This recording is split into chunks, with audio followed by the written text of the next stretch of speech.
১৯৮৪ সালে প্রথমবারের মতো কুমিল্লায় একটি সাংস্কৃতিক অনুষ্ঠানে নৃত্য পরিবেশন করেছিল একটি ছোট্ট মিষ্টি মেয়ে। তার পরিবেশন করা নৃত্য এতটাই আলোড়ন তুলেছিল যে সেই সময় নামকরা কয়েকটি পত্রিকায় সে অনুষ্ঠানের নানা রকম ছবির মাঝেও সেই ছোট্ট মেয়েটির ছবি প্রকাশিত হয়। বলা হচ্ছে, বাংলাদেশের টেলিভিশন ইন্ডাস্ট্রির অন্যতম গুণী এবং দক্ষ অভিনেত্রী তারিনের কথা। ১৯৭৬ সালের এই দিনে জন্মগ্রহণ করা এই গুণী অভিনেত্রীর জন্মদিন আজ।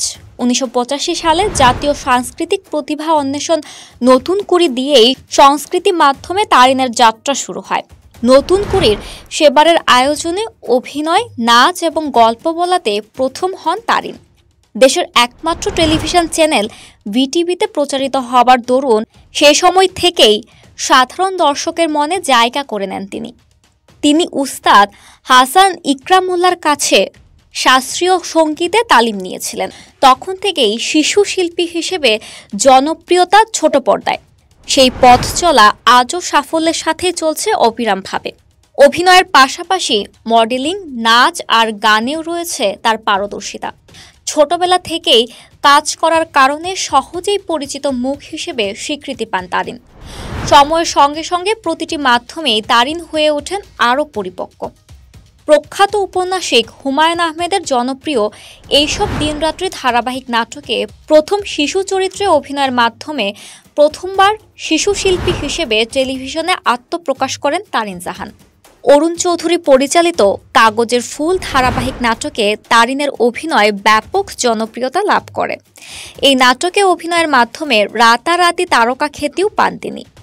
চয়নিকা চৌধুরীর মায়া, মোহন খানের বেলাভূমি, পুরান ঢাকার আঞ্চলিক ভাষায় জোনাকি তাকে ইন্ডাস্ট্রিতে পায়ের নিচে শক্ত মাটি এনে দেয়। এছাড়া ইউটার্ন, ফুলের বাগানের সাপ, বছর কুড়ি পরে, হারানো আকাশ তাকে অভিনেত্রী হিসেবে জনপ্রিয় করে তোলে। তবে আঞ্চলিক ভাষায় গাঁও গেরামের কিস্সা তাকে অসম্ভব জনপ্রিয়তা এনে দেয় সারা দেশেই। বউ চোর, জামাই পাগল, আলতা রাঙামন, হঠাৎ বসন্ত, ভূত অদ্ভুত, বিকেল বেলার গল্প, রূপা ভাবি সহ অসংখ্য জনপ্রিয় নাটকে অভিনয় করেন তিনি।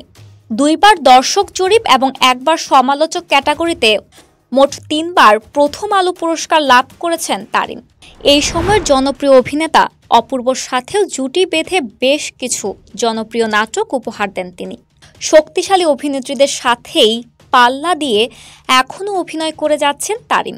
দীর্ঘ অভিনয় ক্যারিয়ারে ৩টি সিনেমা মুক্তি পেয়েছে তারিনের। সজল খালেদ পরিচালিত সিনেমা কাজলের দিনরাত্রিতে তার অভিনয় প্রশংসা পায়। হৃদি হকের পরিচালনায় অনুদানের সিনেমা ১৯৭১ সেসব দিন।